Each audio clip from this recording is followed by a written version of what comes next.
ये कहानी आशापुर नाम के गांव की है, जहां खूब हरियाली थी। चारों तरफ खेत खलियान थे और उस गांव के बाहर जगह जगह पर तालाब और नदियां थी। इसी गांव के अंदर भोला मछुआरे का एक छोटा सा घर था।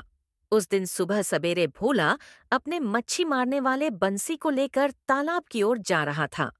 तभी पीछे से उसकी पत्नी सीमा उससे कहती है। कब तक ऐसा चलेगा भोला?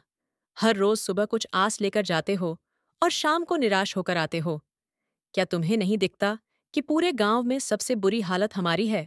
क्या करूं सीमा, तू ही बता। मेरी तो किस्मत ही फूटी हुई है, तो मैं क्या कर सकता हूं। जब भी किसी तरह हालात सुधरने लगते हैं, कुछ ना कुछ ऐसा हो जाता है कि फिर से सब कुछ बिगड़ जाता है। अब देख, पहले जैसे तैसे करके कुछ पैसे जमा किए थे कि राजू बीमार पड़ गया था और उसकी दवाई और इलाज में सब कुछ खर्च हो गया। जैसे तैसे राजू ठीक हुआ कि तुम बीमार पड़ गई। तुम्हारा इलाज कराते कराते जो कुछ बचा था वो भी समाप्त हो गया।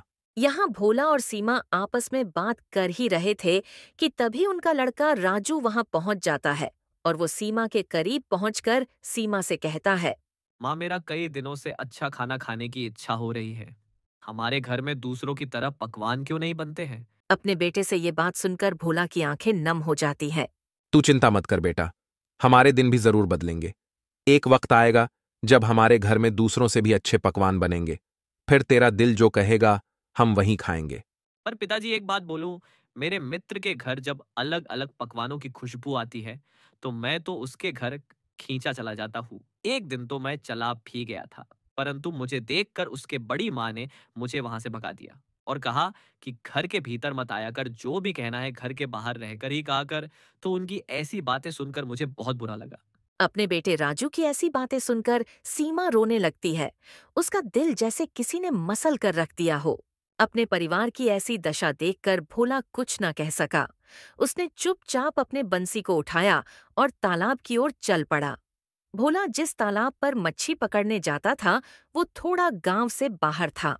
उस दिन जैसे भोला अपनी बंसी को तालाब में डालकर मच्छियों का इंतजार कर रहा था, तभी उसको लगने लगा कि वो कितना दरिद्र पिता और पति है कि अपने पत्नी और बच्चे को ढंग से 2 वक्त का अच्छा खाना भी नहीं खिला पा रहा था। देखते देखते दोपहर हो जाती है, परंतु भोला अभी तक एक भी मच्छी नहीं पकड़ पाया था। हे भगवान, और कितनी परीक्षाएं लोगे। सुबह से एक भी मच्छी नहीं मिली है और ऊपर से घर की हालत और राजू की मासूम इच्छाएं सब कुछ मानो मुझे तोड़ कर रख देती है। अभी भोला चिंता से भगवान के प्रति अपनी व्यथा सुना रहा होता है कि तभी वहां उस गांव का मुखिया तालाब पर नहाने आ पहुंचा। मुखिया ने जब भोला को मच्छी पकड़ते हुए देखा और उसके बगल वाली खाली टोकरी को देखा तो उसने भोला से कहा। क्या हुआ भोला? लगता है सुबह से एक भी मच्छी नहीं मिली है। क्या बात है? मन कुछ उलझा उलझा सा लग रहा है। हाँ मुखिया जी, अब आप तो सब जानते ही हो, फिर भी पूछ रहे हो। मेरा परिवार बहुत आर्थिक तंगी में जूझ रहा है। मैं मेहनत तो बहुत कर रहा हूं, पर लग रहा है जैसे मेरी किस्मत मुझसे रूठ गई है। भोला की ऐसी बातें सुनकर मुखिया तो चुप रह गया, परंतु तभी वहां गांव में रहने वाला सबसे दुष्ट व्यक्ति चेतन आ गया। चेतन को दुखी व्यक्ति को अपनी बातों से ठेस पहुंचाने में बहुत मजा आता था। मुखिया जी, मैं तो कहता हूं कि इस भोला को इस तालाब पर आने से रोकना होगा। जब जब वो किसी तालाब पर मच्छी पकड़ने जाता है, पता नहीं क्यों वहां की सारी मच्छियां तालाब से गायब हो जाती है। मुझे तो लगता है कि सच में भोला मनहूस है। तभी तो देखो, आज भी इसकी मच्छी की टोकरी खाली है। चेतन की ऐसी कड़वी बातें सुनकर मुखिया ने चेतन को वहां से जाने कहा और अपने काम से काम रखने कहा। अरे चेतन, पहले तो तू यहाँ से भाग। जब देखो तब किसी ना किसी को बुरा भला सुनाने पहुंच जाता है। तू जा और अपने काम से काम रख और हमें मत सिखा कि किसे तालाब पर आने देना है और किसे नहीं। ये तालाब हमारे पूरे गांव का है। मुखिया की बात सुनकर चेतन चुपचाप वहां से निकल जाता है और मुखिया भी भोला को मच्छी पकड़ने को कहकर वहां से नहाने चला जाता है। वैसे तो चेतन वहां से जा चुका था, परंतु उसकी बातें अभी भी भोला के दिमाग में चल रही होती है। हे भगवान, क्या मुझसे कोई गलती हो गई है, या मैंने किसी का कुछ बुरा किया है, या फिर मैंने कभी किसी का दिल दुखाया है। मुझे बताओ कि किस पाप की ऐसी सजा मुझे मिल रही है। क्यों मेरे सारे सपनों के दिए बुझ गए। मैं इस मोड़ पर आ चुका हूं कि अब तो मुझे मेरी पत्नी से आंख मिलाने में शर्म आने लगी है। अपनी ऐसी किस्मत पर भोला पूरी तरह से निराश हो चुका था। अब तो अकेले में वो अपनी किस्मत को भला बुरा कहने लगा था। देखते देखते शाम का समय भी निकट आ जाता है, परंतु अभी तक उसे एक भी मच्छी नहीं मिली थी। मुझे आज भी एक मच्छी नहीं मिली। अब तो दिन भी ढलने आ गया। अब मैं बाजार में क्या बेचूं और क्या घर ले जाऊं? सीमा वहां घर पर मुझसे उम्मीद लगाकर बैठी होगी। मेरा तो घर जाने का मन ही नहीं हो रहा है। मैं क्या करूं? वहां घर पर राजू भी भूखा बैठा होगा। भोला बुरी तरह से अंदर से टूट सा गया था, परंतु आखिर वो कर भी क्या सकता था। जैसे तैसे शाम को वो अपने घर आ पहुंचा। अभी भोला अपने बिस्तर पर बैठा ही था कि सीमा ने उसके उदास चेहरे को देख लिया और उससे कहा, क्या हुआ भोला? आज तुम्हारा चेहरा बहुत उदास नजर आ रहा है। कुछ तो कहो, क्या हुआ? सीमा के इस सवाल का भोला के पास कोई जवाब नहीं था। बस उसकी आंखें अपने हालत से नम हो चुकी थीं। धीरे से उसने सीमा की तरफ देखते हुए कहा, अब तुम्हें क्या बताऊं सीमा? अब मेरी हालत इतनी बुरी हो चुकी है कि अब तो गांव वाले भी मेरी किस्मत पर मुझे ताने मारने लगे हैं। और क्या कहूं, सुबह से शाम तक बंसी को तालाब में डालकर बैठा रहा, परंतु एक मच्छी तक हाथ नहीं लगी। और ऊपर से वो चेतन मेरी किस्मत पर मुझे भला बुरा सुनाकर चला गया। मैं आज भी घर के खाने के लिए अनाज नहीं ला पाया। अपने पति की ऐसी दुर्दशा देखकर सीमा चुप हो गई। उसकी आंखें उसके दर्द को सुनकर नम हो जाती हैं। मुझे माफ कर देना भोला। आज सुबह जब तुम मच्छी पकड़ने जा रहे थे, तब मैंने भी तुम्हें थोड़ा कुछ कह दिया था। इसमें गलती मेरी भी है। मैं भी कभी तुम्हारे दुख को पूरी तरह नहीं समझ पाई। तुम फिक्र मत करो, भगवान सब देख रहे हैं। आज नहीं तो कल वो सब ठीक कर देंगे। तुमने कभी किसी का बुरा नहीं किया, तो वो कभी तुम्हारा बुरा नहीं चाहेंगे। अपनी पत्नी से इतनी अच्छी बातें सुनकर उसे थोड़ी तसल्ली हुई।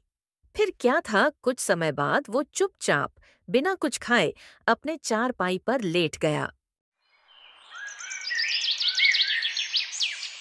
अगले दिन सुबह होते ही सीमा ने भोला से कहा, भोला, तुम एक काम क्यों नहीं करते? अपने गांव के किसी दुकान से कुछ अनाज उधार ही लेकर आ जाओ। जब हमारे पास पैसे आ जाएंगे, तब हम वो उधार चुका देंगे। नहीं सीमा, मैं कल भी घर लौटते समय राशन की दुकान पर गया था, लेकिन दुकानदार कह रहा था कि पहले पिछला उधार चुकाओ। अब मुझे उससे फिर से उधारी पर सामान मांगने में शर्म आती है। मुझे नहीं लगता कि हमारे हालात इतनी जल्दी सुधरने वाले हैं। अगर ऐसे ही चलता रहा तो हमें जल्द ही यह गांव छोड़कर जाना पड़ सकता है। मैं पहले ही गांव के 2-3 लोगों से उधारी ले चुका हूं। अब मुझमें इतनी हिम्मत नहीं बची कि मैं और किसी से कुछ उधार मांग सकूं। सबको पता है कि मैं उनका पैसा वापस नहीं लौटा पाऊंगा, इसलिए अब शायद कोई मुझे उधार नहीं देगा। और तुम ही बताओ, मैं उनकी उधारी चुकाऊं भी तो कैसे? मैं हर रोज मछली पकड़ने जाता हूं, लेकिन पता नहीं क्या हो गया है। अब तो एक भी मछली नहीं मिलती, और अगर मिल भी जाती है तो इतनी कम होती है कि या तो उसे बेचूं या घर लाकर तुम्हें और राजू को पेट भर खाना खिला सकूं। हाँ भोला, बात तो तुम सही कह रहे हो। पता नहीं हमने ऐसा क्या किया है जो हमें ऐसे दिन देखने पड़ रहे हैं। भगवान जाने किस बात की सजा दे रहे हैं, लेकिन हमें उम्मीद नहीं छोड़नी चाहिए। हमारे भी दिन एक दिन जरूर बदलेंगे। आज नहीं तो कल सब कुछ ठीक हो जाएगा। ये बात तो तुम मुझे कई सालों से कह कहकर दिलासा दे रही हो, परंतु आज तक ऐसा दिन नहीं आया और पता नहीं वो आएगा भी या नहीं। अपने घर की ऐसी परिस्थिति देखकर भोला अब पूरी तरह से टूट चुका था। वह चुपचाप घर से निकल गया और सीधे गांव के बाहर वाले जंगल की ओर चल पड़ा। उसका दिल बहुत भारी हो गया था, आंखों में नमी थी और उसके कदम जैसे बेजान हो गए थे। उसके दिमाग में बार बार एक ही ख्याल आ रहा था, क्या जिंदगी का यही अंतिम समय है? क्या मैं अपने इस दर्द भरे जीवन का अंत कर दूं? उसका मन अब उसे अपने जीवन को समाप्त करने का आदेश देने लगा था और वह अपने मन के वश में होकर गांव के बाहर उस गहरे जंगल की ओर बढ़ता जा रहा था। वो अभी गांव के बाहर वाले सीमा तक पहुंचा ही था कि उसे रास्ते में चेतन रोक लेता है। क्या हुआ भोला? आज तुम्हारी बंसी तुम्हारे हाथ में नहीं है। क्यों, क्या मच्छी का काम छोड़ दिया क्या? चेतन की ऐसी बातें सुनकर भी भोला ने उससे कुछ नहीं कहा, क्योंकि वो पहले से ही बहुत उदास था। उसके पास चेतन को जवाब देने के लिए कोई भी शब्द नहीं थे। चलो अच्छा है, अब तुम तालाब पर नहीं जाओगे तो कम से कम तालाब की मनहूसियत तो कम होगी। चेतन भोला को भला बुरा कहकर वहां से चला जाता है और भोला भी फिर से जंगल की ओर चल पड़ता है। देखते देखते भोला जंगल के भीतर पहुंच चुका था। भोला अब थक चुका था। उसके पैरों में अब चलते चलते दर्द होने लगा था। उसने एक छायादार वृक्ष देखकर उसके नीचे थोड़ा विश्राम करने का निश्चय किया। मैं मर्द हूं ना, तो मैं रो भी नहीं सकता हूं। अगर कहीं मुझे रोते हुए राजू और सीमा देख लेते तो उनका मनोबल भी टूट जाता। इसलिए मुझे दूर आकर रोना पड़ रहा है। हे भगवान, आप मेरी ओर कितनी परीक्षा लोगे? भोला उदास होकर जंगल में उस वृक्ष के नीचे रो रहा होता है। तभी अचानक उसे किसी के चिल्लाने की आवाज आई। कोई है? आसपास कोई हो तो मेरी मदद करो। किसी के चिल्लाने की आवाज सुनकर भोला खड़ा होकर यहाँ वहां देखने लगा। अचानक थोड़ी दूरी पर उसकी नजर एक तोते पर पड़ी। उसने देखा कि वो तोता जख्मी हालत में जमीन पर गिरा हुआ था। वो फौरन से उसकी मदद करने पहुंच गया। मेरी मदद करो भोला, मुझे किसी ने तीर मारकर मूर्छित कर दिया है। तोते को बोलता देख भोला बहुत डर जाता है, क्योंकि उसने आज से पहले कभी किसी तोते को बोलता नहीं देखा था और ऊपर से उस तोते को उसका नाम भी पता था। पर भोला बहुत दरिया दिल व्यक्ति था, इसलिए उसने उसकी मदद करने की कोशिश की। क्या हुआ तोते? मैं तेरी मदद किस प्रकार से कर सकता हूं? मुझे बता। मेरे से जितना हो सके उतनी मदद करूंगा। भोला, मैं अभी इस राह से उड़ रहा था, तभी अचानक से किसी ने मुझे तीर मार दिया है और मुझे लग रहा है कि ये मेरा अंतिम समय है। तो क्या तुम मुझे मेरे अंतिम समय में जल की कुछ बूंदें पिला सकते हो क्या? भोला बहुत डरा हुआ था। डर के मारे वो इधर-उधर देखने लगा। शायद कहीं से कोई पानी का स्रोत मिल जाए। पानी तो मैं पिला दूं तुमको, परंतु यहां दूर दूर तक तो मुझे कहीं भी पानी का कोई स्रोत नहीं नजर आ रहा है। अगर तुम्हें कोई पानी का स्रोत पता है तो मुझे बताओ, मैं अभी जाकर लेकर आता हूं। हाँ भोला, यहां से 3 मील दूर एक छोटा सा तालाब है। तुम मेरे लिए वहां से पानी ले आओ भोला। इतना सुनकर थका हुआ भोला बिना देर किए उस दिशा में चल पड़ा, जिस दिशा में तोते ने उसे कहा था। थका हुआ होते हुए भी किसी तरह से वो उस तालाब के पास पहुंच गया और उसने जैसे ही तालाब में पत्तियों से बने कटोरे को डाला, वैसे ही अचानक उस तालाब से धुआं उठने लगा। धुआं धीरे धीरे एक भयानक दानव की शक्ल लेने लगा। उस दानव को देखकर भोला की हालत बहुत खराब हो जाती है। तेरी हिम्मत कैसे हुई इस तालाब का पानी लेने की? क्या तुझे नहीं पता कि इस तालाब का पानी कोई नहीं ले सकता है? देखो, मुझे सच में नहीं पता था कि ये तालाब तुम्हारा है। मुझे माफ कर दो। मैंने तुम्हारे तालाब का कोई अपमान नहीं किया है। देखो, मैं तुम्हें अब ऐसे तो नहीं छोड़ सकता और तुम्हें ये पानी भी ऐसे ही नहीं दे सकता। तुम्हें यदि यह पानी चाहिए तो तुम्हें मेरे एक पहेली का जवाब देना होगा। परंतु याद रखना, यदि तुमने मेरे सवाल का गलत जवाब दिया तो मैं तुम्हें इस जंगल के किसी पक्षी या जानवर की तरह बना दूंगा। लेकिन अगर तू बचना चाहता है तो तू बिना पानी लिए यहां से चले जा। सोच ले, ना तो पहेली और ना ही मौत। दानव की ऐसी धमकी सुनकर भोला डर जाता है और गहरी सोच में डूब जाता है कि एक तरफ ये दानव था जो उसकी जान लेने वाला था और दूसरी तरफ वो तोता था जो अपनी आखिरी सांस ले रहा था। मैं यहां से पानी लिए बगैर नहीं जाने वाला हूं। मैंने किसी से पानी लाने का वचन दिया है और मैं अपना वचन नहीं तोड़ूंगा। ठीक है, अगर ऐसी बात है तो मेरे पहेली का जवाब दे। बता, ऐसी कौन सी चीज है जो जलती भी है और गीली भी नहीं होती? भोला ने कुछ क्षणों के लिए गहरी सांस भरी और सोचने लगा। भोला इतना डरा हुआ था, पर उसके चेहरे पर दृढ़ संकल्प की रेखा ये बता रही थी कि वो हार मानने वाला नहीं था। वो है बत्ती। क्योंकि दिए या मोमबत्ती की बाती जलती है, लेकिन वह खुद गीली नहीं होती, क्योंकि वह तेल या मोम से भीगी होती है, पर जलते समय वह सूखी ही लगती है और जलती रहती है। भोला से उत्तर सुनकर दानव तो चौंक जाता है और जोर जोर से हंसने लगता है। दानव को हंसता देखकर भोला डर जाता है। उसे लगा कि उसने गलत जवाब दिया है। तू पहला मनुष्य है जिसने मुझे मेरे पहेली का सही जवाब दिया है। जा, जितना पानी चाहिए ले जा। आज तुझसे मिलकर मुझे बहुत प्रसन्नता हुई है। फिर क्या था, वो दानव फिर से धुएं में गायब हो जाता है और उसके गायब होने के बाद भोला उस पत्ते के कटोरे में जल भर लेता है। जल लेकर भोला फटाफट से उस मूर्छित तोते के पास पहुंच जाता है। भोला फटाफट से उस पत्ते के कटोरे से पानी की कुछ बूंदें तोते को पिला देता है। पानी की कुछ बूंदें पीते ही वो तोता अचानक से एक साधु में बदल जाता है। ये देखकर भोला और आश्चर्य में पड़ जाता है।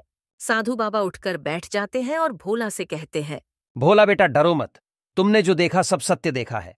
यहाँ आओ, बैठो मेरे पास। साधु बाबा भोला को अपने पास बिठा लेते हैं और उसे अपनी सारी बातें बताने लगते हैं। भोला बेटा, क्या सच में तुमने उसी तालाब से जल लाकर मुझे पिलाया है? हाँ बाबा, मैंने उसी तालाब से जल लाया जहां से आपने मुझे कहा था। भोला बेटा, मुझे लगा कि तुम वहां से जल नहीं ला पाओगे, क्योंकि मैं जानता था कि वहां एक दानव का वास है।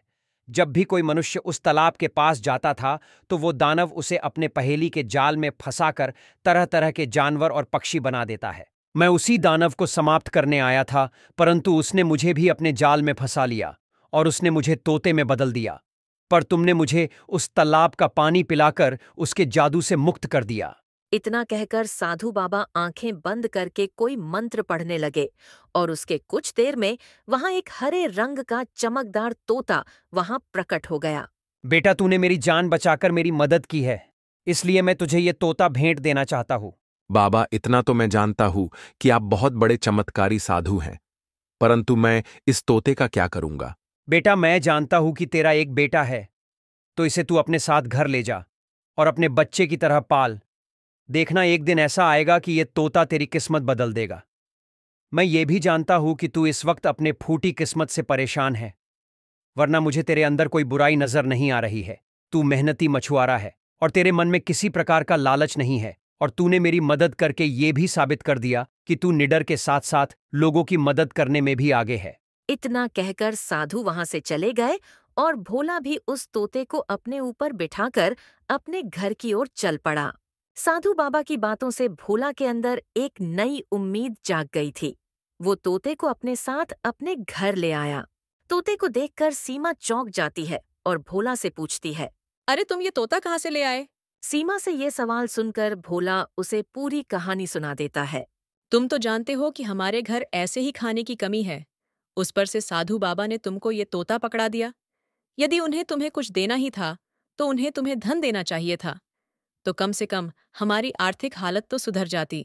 ऐसा मत कहो सीमा, क्योंकि वो बहुत चमत्कारी साधु बाबा थे। उन्होंने इसे मुझे दिया है, यानी कुछ सोच समझ कर दिया होगा। उन्हें भी हमारी इस आर्थिक परेशानी के बारे में पता था। वो तो ये भी जान रहे थे कि मैं अपनी किस्मत से परेशान हूं। अभी भोला और सीमा आपस में बात कर रहे होते हैं कि तभी वहां राजू आ जाता है। पिताजी, ये तोता बहुत सुंदर है। क्या इसे मैं अपने साथ बाहर लेकर जाऊं ताकि मैं और ये साथ में खेल सके? फिर क्या था, राजू अपने साथ उस तोते को घर के बाहर लाकर उसके साथ खेलने लगता है। तोता इतना सुंदर था कि जिस किसी की भी नजर उस पर पड़ती तो उसका मन मोह जाता था। अगली सुबह जब भोला बंसी लेकर मच्छी पकड़ने जाने ही वाला था कि तभी गांव का जमींदार वहां आ पहुंचा। जमींदार को देखकर भोला और सीमा आश्चर्य में पड़ जाते हैं। अरे जमींदार जी, आप यहाँ? आज के पहले तो आप कभी मेरे घर नहीं आए, आज अचानक कैसे आना हुआ? हाँ, बात तो तू सही कह रहा है भोला, लेकिन आज बात यह है कि कल मैंने तेरे बेटे के पास एक बहुत ही सुंदर और अद्भुत तोता देखा था और मैं उसे तुझसे खरीदने आया हूँ। जमींदार की बात सुनकर सीमा थोड़ा चौंक जाती है। वो अभी कुछ कहने ही वाली थी कि तभी भोला जमींदार से कहता है, नहीं जमींदार जी, मुझे माफ करना, पर मैं वो तोता आपको नहीं दे सकता। सोच ले भोला, मैं तुझे उस तोते की मुंह मांगी कीमत देने तैयार हूँ। माफ करना, पर आप मुझे उसके लिए कितनी भी कीमत दीजिए, पर मैं उसे आपको नहीं दे सकता। भोला की ये बात सुनकर जमींदार गुस्से से वहां से चला जाता है। तुम कहीं पागल तो नहीं हो गए हो? जमींदार तुम्हें मुंह मांगी कीमत देने तैयार था और तुमने उस मामूली से तोते को देने से मना कर दिया। याद है सीमा, मैंने तुम्हें कहा था कि ये कोई मामूली तोता नहीं है मेरे लिए। साधु बाबा ने मुझे इसे अपने बच्चे की तरह पालने कहा था, और कोई निर्दयी पिता होगा जो अपने बच्चे को पैसों के लिए बेच दे। देखते देखते कुछ दिन और बीत जाते हैं। अब भोला के परिवार के सभी लोग उस तोते के साथ बहुत जुड़ चुके थे और अब उस तोते को वो अपने परिवार का हिस्सा मानने लगे थे। एक दिन ऐसे ही जब राजू बाहर तोते के साथ खेल रहा था, तभी उस तोते को शहर से आए एक व्यापारी ने देखा और उसे खरीदने वो भोला से मिलने पहुंच गया। भाई, क्या बाहर जो बच्चे के साथ तोता है वो तुम्हारा है? हाँ बोलिए, वो मेरा ही है, क्यों, क्या हुआ?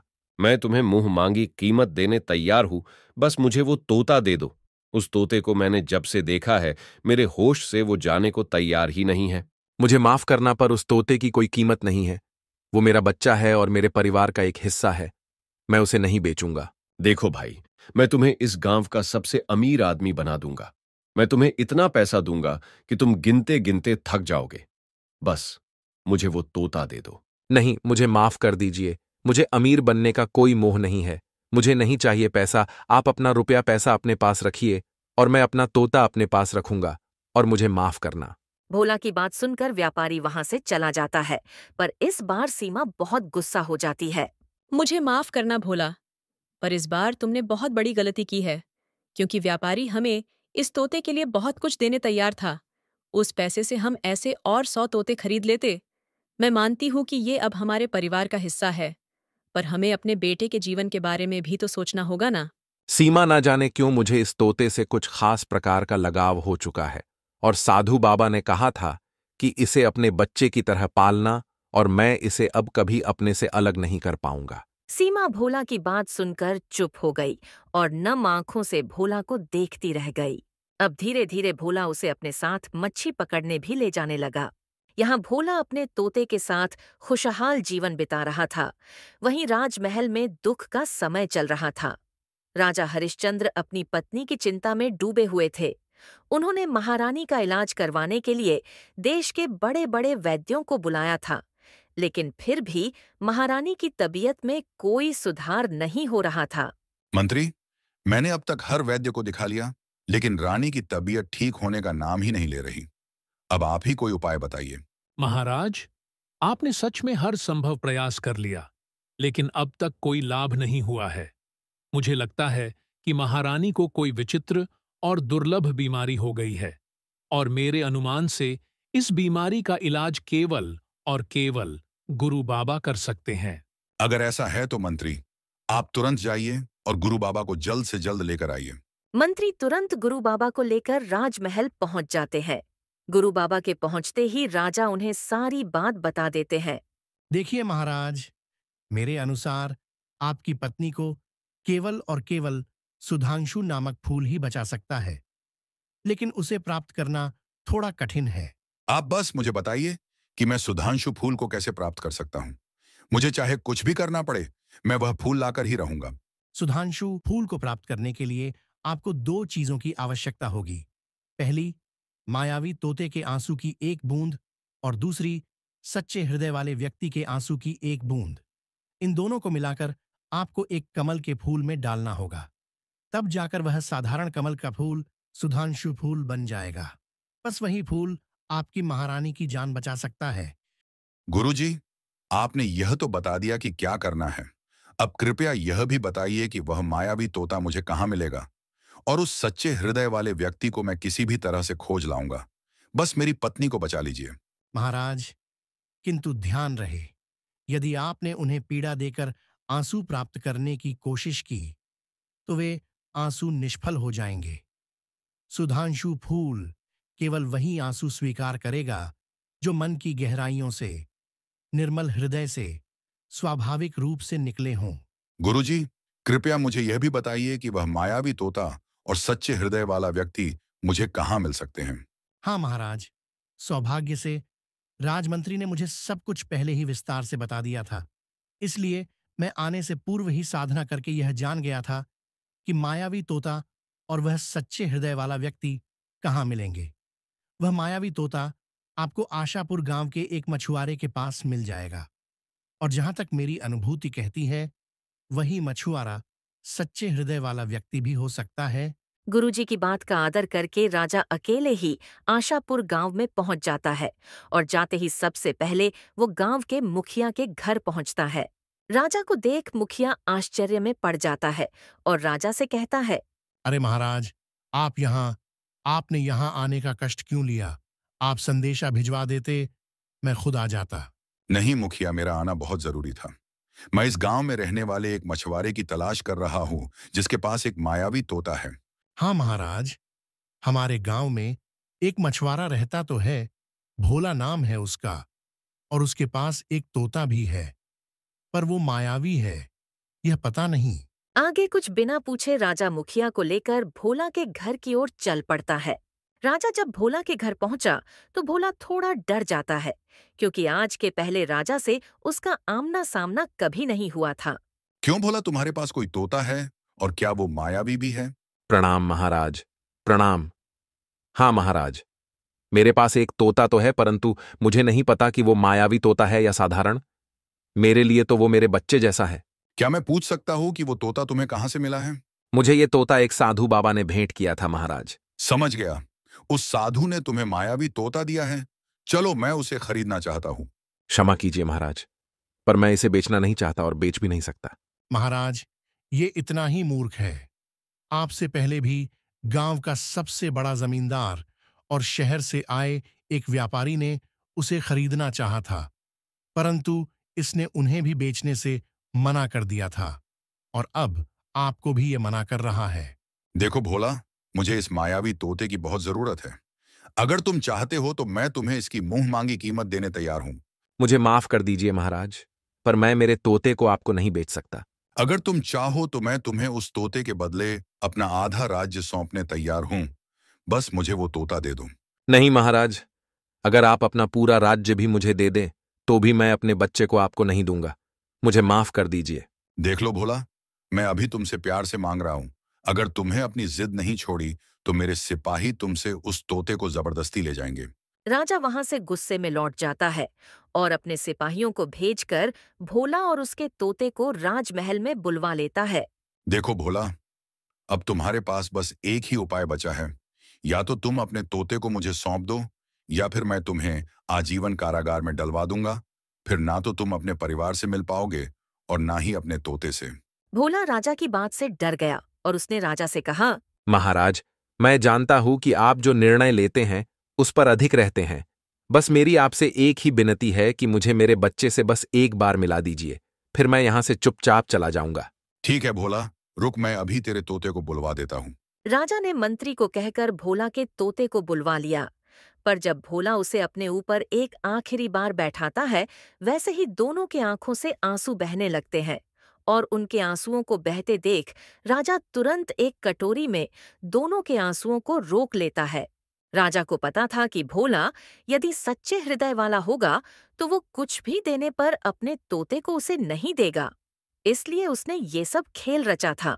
फिर क्या था, राजगुरु ने तुरंत उस कटोरी से आंसू की बूंदें एक कमल के फूल पर डाली और वो आंसू उस पर गिरते ही कमल के फूल का रंग बदलकर सुनहरा हो गया।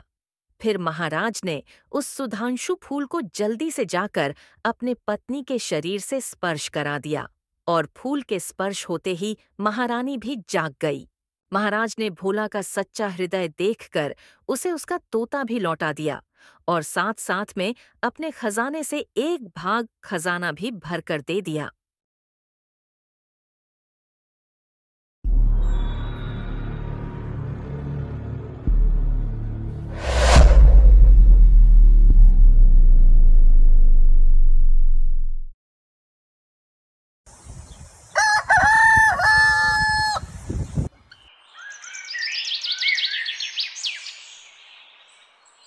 प्रेमनगर नामक गांव में चारों तरफ हरियाली और चहल पहल हमेशा बनी रहती थी। ये गांव सादगी और खेत खलियानों से भरा हुआ था।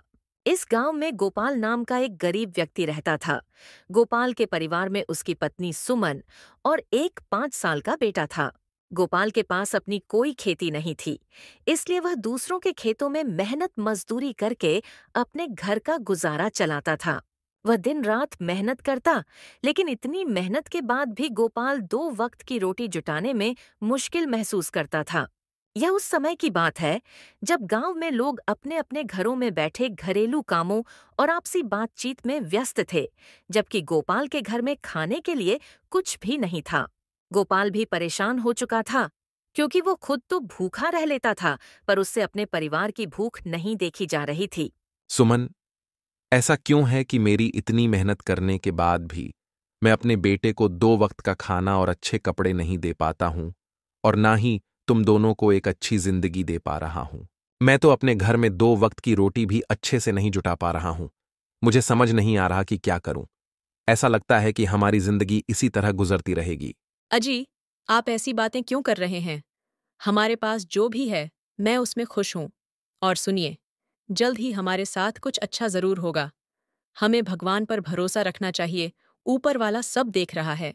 जब गोपाल और सुमन आपस में बात कर रहे होते हैं, तभी पास के बिस्तर में लेटा उनका बेटा भूख से परेशान था, मगर माता पिता की बातें सुनकर वह चुपचाप सोने की कोशिश कर रहा था। तभी उनके दरवाजे के बाहर से एक बूढ़ी अम्मा आवाज देती है। बेटा, कोई है क्या? मैं राह चलते यहाँ आ गई थी। थोड़ी देर के लिए बैठने की जगह मिल जाती तो अच्छा होता।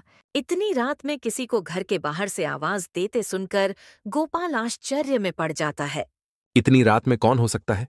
घर के बाहर से आई आवाज का कारण जानने के लिए गोपाल दरवाजे की ओर बढ़ता है। जब गोपाल ने दरवाजा खोलकर बाहर देखा तो वहां एक गरीब बुढ़िया उनके दरवाजे के पास खड़ी थी। बेटा, मैं पास के गांव में रहती हूँ। इस गांव में कुछ काम से आई थी, मगर मुझे इस गांव में बहुत रात हो चुकी है और बहुत ज्यादा अंधेरा भी हो गया है। तो क्या तुम आज रात मुझे अपने घर में रहने दोगे? गोपाल गरीब बूढ़ी अम्मा की बात सुनकर मन ही मन सोचने लगता है।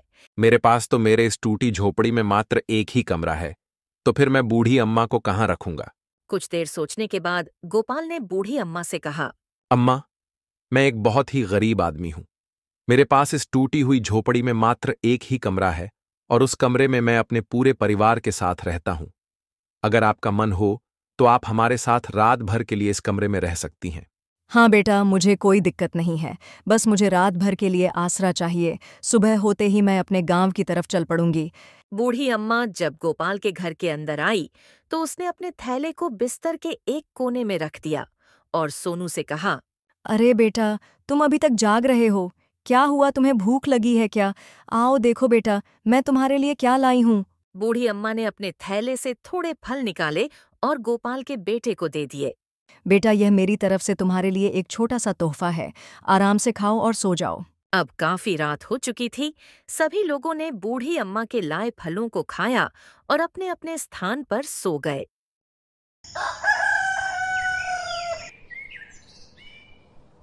अगले दिन जब गोपाल अपने बिस्तर से सोकर उठा तब उसने देखा कि बूढ़ी अम्मा अपने बिस्तर में नहीं है और उनका थैला वैसे ही एक कोने में पड़ा हुआ था। थैले को देख गोपाल चौंक जाता है और वो जब थैले के भीतर देखता है तो थैले में बहुत सारे पैसे होते हैं। इतने सारे पैसे देख गोपाल आश्चर्य में पड़ जाता है। हे भगवान, सुमन, अम्मा तो अपना थैला यही भूल गई और थैले के भीतर बहुत सारे पैसे हैं। अब मैं अम्मा को कैसे ढूंढूं और उनके पैसे कैसे लौटाऊं? अरे, ये तो बहुत बड़ी जिम्मेदारी है। हमें किसी भी तरह अम्मा को ढूंढकर उनके पैसे लौटाने होंगे। ये हमारे लिए भगवान की परीक्षा है। अगर हम सही काम करेंगे तो भगवान खुद हमारे लिए रास्ता बना देंगे। सुमन की बातें सुनकर गोपाल ने मन ही मन ठान लिया कि वह चाहे कितनी भी मुश्किल क्यों न आए, इन पैसों को अम्मा को वापस करेगा। उसने जल्दी से तैयार होकर आसपास के गांवों और रास्तों में अम्मा को ढूंढना शुरू कर दिया। वह रास्ते में मिलने वाले हर व्यक्ति से पूछता, क्या आपने एक गरीब बुजुर्ग महिला को जाते हुए देखा है? लेकिन हर बार उसे सिर्फ नकारात्मक जवाब ही मिलता। कई घंटों की खोज के बाद भी अम्मा का कोई पता नहीं चला। थका हारा गोपाल गांव के मंदिर के पास पहुंचा और भगवान के सामने बैठकर मन ही मन प्रार्थना करने लगा। हे प्रभु, आप ही मेरी मदद कीजिए। मुझे अम्मा तक पहुंचा दीजिए ताकि मैं उनका हक उन्हें लौटा सकूं। अभी गोपाल भगवान के सामने अम्मा से मिलने की बात कर ही रहा था कि तभी मंदिर के बाहर एक परिचित सी आवाज आई। बेटा, तुम यहाँ कैसे? गोपाल को ये आवाज कुछ जानी पहचानी सी लगी। वो तुरंत से भागकर मंदिर के बाहर जाता है। मंदिर के बाहर वो देखता है सामने वही अम्मा खड़ी थीं, जिनकी वह सुबह से तलाश कर रहा था। अम्मा, मैं सुबह से आपको ही ढूंढ रहा था। वो आप अपना थैला वहीं घर पर ही भूल आई थी। नहीं बेटा, मैं ये भूल कर नहीं आई थी। यह मैंने जानबूझकर छोड़ा था। अम्मा की यह बात सुनकर गोपाल आश्चर्य में पड़ जाता है। जानबूझकर छोड़ आई? मैं कुछ समझा नहीं अम्मा, पर इस थैले में तो बहुत सारे पैसे हैं। हाँ बेटा, मुझे पता है इसमें पैसे हैं, परंतु मेरा इस दुनिया में कोई भी नहीं है। ये पैसे मैंने किसी नेक इंसान के लिए जमा करके रखे थे और तुम मुझे बहुत भले और ईमानदार इंसान लगे हो। तुमने मुँह बूढ़ी महिला को अपने घर में रहने दिया, मान सम्मान दिया, इससे मेरा दिल बहुत प्रसन्न हुआ। इसलिए यह पैसे मैंने तुम्हारे लिए ही छोड़ दिए थे। बेटा, तुम इस पैसे को किसी अच्छे काम में उपयोग करना। अगर तुम इस पैसे को अच्छे काम के लिए उपयोग करोगे तो यह तुम्हारे लिए वरदान बन जाएगा और तुम्हारी जिंदगी में कभी किसी चीज़ की कमी नहीं होगी। लेकिन अगर इसका गलत इस्तेमाल किया तो यह तुम्हारे लिए अभिशाप भी बन सकता है। अम्मा की बातें सुनकर गोपाल की आंखों में आंसू आ गए। उसने अम्मा से कहा, अम्मा, मैं वादा करता हूं कि इन पैसों का उपयोग सिर्फ भलाई और दूसरों की मदद के लिए करूंगा। पर अम्मा, मैं आपसे कुछ कहना चाहता हूं। हाँ बेटा, बोलो ना, क्या कहना है। अम्मा, आपका इस दुनिया में कोई नहीं है ना, तो आप मेरे साथ मेरे घर चलिए। मैं आपको अकेला नहीं छोड़ सकता। वहां आपके साथ आपका बेटा, बहू और एक पोता भी होगा। नहीं बेटा, अब मेरी राह अलग है। मैं तो बस भगवान के दर्शन करने आई थी और अब आगे तीर्थ यात्रा पर निकल जाऊंगी। जहां जहां भी जाऊंगी तुम्हारी भलाई की दुआ करती रहूंगी। पर यदि कभी यहाँ लौटना हुआ तो मैं तुम्हारे यहाँ जरूर आऊंगी। ठीक है अम्मा, जैसा आपको ठीक लगे, पर आना जरूर। फिर क्या था, अम्मा गोपाल को अलविदा कहकर वहां से अपने राह पर चल पड़ती है और अम्मा के जाने के बाद गोपाल भी अपने घर की ओर निकल जाता है। गोपाल घर पहुंचकर यह सारी बातें सुमन को बताता है, जिसे सुनकर सुमन भी आश्चर्य में पड़ जाती है। आखिर अम्मा ने हमें इतने सारे पैसे क्यों दिए होंगे? परंतु जो भी हो, इस बुरी स्थिति में अम्मा ने आकर हमारी सहायता की है, इसीलिए वह हमारे लिए किसी भगवान से कम नहीं है। हाँ सुमन, तुम बात तो सही कह रही हो, पर अब हम इन पैसों का करेंगे क्या? मुझे तो कुछ नहीं समझ रहा है। आप एक काम क्यों नहीं करते जी? आप बाजार में फलों की या सब्जियों की दुकान डाल दीजिए। हाँ सुमन, मैं यह कर सकता हूँ। गांव के बाजार में एक दुकान लेकर अच्छी सी फलों की दुकान लगा देता हूँ और गांव वालों को अच्छे अच्छे फल बेचूंगा, और वो भी काफी किफायती दाम पर, ताकि उनका भी फायदा हो और हमें भी कुछ पैसे मिल जाए। फिर क्या गोपाल और सुमन ने मिलकर यह फैसला किया कि इन पैसों से वह गांव में एक छोटी सी फलों की दुकान खोलेंगे, जिससे उनके घर में 2 वक्त का खाना आ सके और उनके बच्चे को अच्छी शिक्षा मिल सके। फिर कुछ ही दिन बाद गोपाल ने गांव के बाजार में एक छोटी सी फलों की दुकान खोली। धीरे धीरे गोपाल की फलों की दुकान अच्छी खासी चलने लगी। गांव वाले धीरे धीरे गोपाल की दुकान से ही फल खरीदने लगे। देखते देखते ऐसा ही कुछ समय बीत जाता है और गोपाल की आमदनी बढ़ती गई और गांव वाले भी गोपाल की मेहनत और ईमानदारी से खुश थे, क्योंकि वो बाकियों से काफी कम दाम पर फल बेचा करता था, जिस कारण सभी गांव वाले उसे बहुत पसंद करते थे। सब कुछ अच्छा चलता रहा और देखते देखते कुछ और महीने बीत गए। गांव में गोपाल से सब प्रसन्न थे, बस एक जान को छोड़कर, वो था बिरजू। गोपाल की दुकान से कुछ ही दूरी में एक और फलों की दुकान थी। उस दुकान के मालिक का नाम था बिरजू। बिरजू को गोपाल की तरक्की देखकर बहुत जलन होती थी। वह हमेशा गोपाल का बुरा करने की सोचता रहता था। एक दिन इसी बीच बिरजू के घर पर बिरजू और उसकी पत्नी आपस में बात कर रहे थे। सुनिए जी, जब से उस गोपाल ने अपनी फलों की दुकान खोली है, तब से धीरे धीरे हमारी दुकान बिल्कुल ठप पड़ चुकी है। हाँ सीमा, तुम सही कह रही हो। उस गोपाल ने तो हमें कहीं का नहीं छोड़ा। पता नहीं उस गोपाल में ऐसा आखिर क्या है जो सभी लोग उसी की दुकान पर जाते हैं। जब से उसने दुकान खोली है, तब से मेरी दुकान पर तो कोई आता ही नहीं। अब आपको कुछ करना होगा। अब समय आ गया है कि आप उसे मजा चखाए। इस बार आप ऐसा कुछ करिए कि वह दोबारा खड़ा होने की हिम्मत ना करे। तुम्हारी बात सही है सीमा, मगर ये कैसे होगा? कोई रास्ता बताओ, तभी तो मैं कुछ करूं। आप एक काम कीजिए, आज रात जब सारे गांव वाले सो रहे होंगे तो आप चुपके से जाना और उसकी दुकान पर मिट्टी का तेल छिड़क देना और फिर उसमें आग लगा देना, ताकि उसकी दुकान जलकर राख हो जाए। पर सीमा, यह काम इतना आसान नहीं होगा। किसी ने देख लिया तो हमारा क्या होगा? डरने की जरूरत नहीं है। रात जब गहरी होगी और अंधेरा अपनी चरम सीमा पर होगा, तो आपको कौन देखने आने वाला है? देखिए, यही सही मौका है गोपाल को भिखारी बनाने का। ठीक है सीमा, तुम जैसा कह रही हो वैसा ही होगा। आज रात गोपाल की दुकान जलाकर उसे उसकी औकात याद दिला दूंगा। उस रात जब पूरा गांव गहरी नींद में सो रहा था, आसमान में काले बादल छाए हुए थे। चांद की रोशनी भी बादलों के पीछे छिपी हुई थी और चारों तरफ सन्नाटा फैला था। इसी सन्नाटे का फायदा उठाकर बिरजू अपने घर से चुपके चुपके निकला। उसके हाथ में मिट्टी के तेल का एक डिब्बा और एक माचिस थी। वह धीरे धीरे दबे पांव गोपाल की दुकान की ओर बढ़ रहा था। उसके मन में सिर्फ एक ही ख्याल था, आज गोपाल की दुकान राख हो जाएगी। देखता हूं अब लोग तेरे यहाँ फल खरीदने कैसे आते हैं गोपाल। जैसे ही वह गोपाल की दुकान के पास पहुंचा और मिट्टी का तेल छिड़कना शुरू किया, अचानक आसमान में बिजली चमकी और तेज हवाएं चलने लगीं। हवा इतनी तेज थी कि उसके हाथ से मिट्टी के तेल का डिब्बा थोड़ा गिर पड़ा और तेल जमीन पर फैलने लगा। तभी हवाओं के साथ हल्की हल्की बूंदाबांदी शुरू हो गई। लेकिन यह बारिश अजीब थी। गोपाल की दुकान के ऊपर ही बरस रही थी और उस पर डाला गया सारा मिट्टी का तेल धुलने लगा। ये क्या हो रहा है? इतनी देर से इंतजार कर रहा था और अब बारिश भी आ गई। गुस्से में आकर उसने फिर से माचिस जलाई, लेकिन तेज हवा के झोंके से माचिस की जलती तीली उड़कर सीधी बिरजू के दुकान की तरफ चली गई। हैरानी की बात यह थी कि जहां गोपाल की दुकान थी वहां बारिश हो रही थी, लेकिन बिरजू के दुकान के ऊपर आसमान बिल्कुल साफ था। वह छोटी सी चिंगारी उड़ते उड़ते बिरजू की दुकान के छप्पर पर जा गिरी और देखते ही देखते वहां आग भड़क उठी।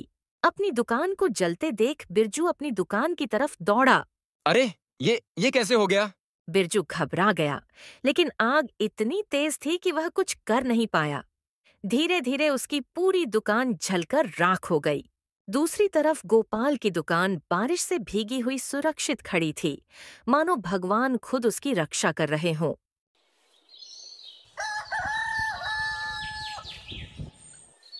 अगली सुबह पूरे गांव को इस घटना का पता चला। सभी गांव वाले समझ गए कि यह सब बिरजू की ही करतूत का नतीजा है। देखा जी, जो दूसरों का बुरा चाहता है उसका खुद का बुरा हो जाता है।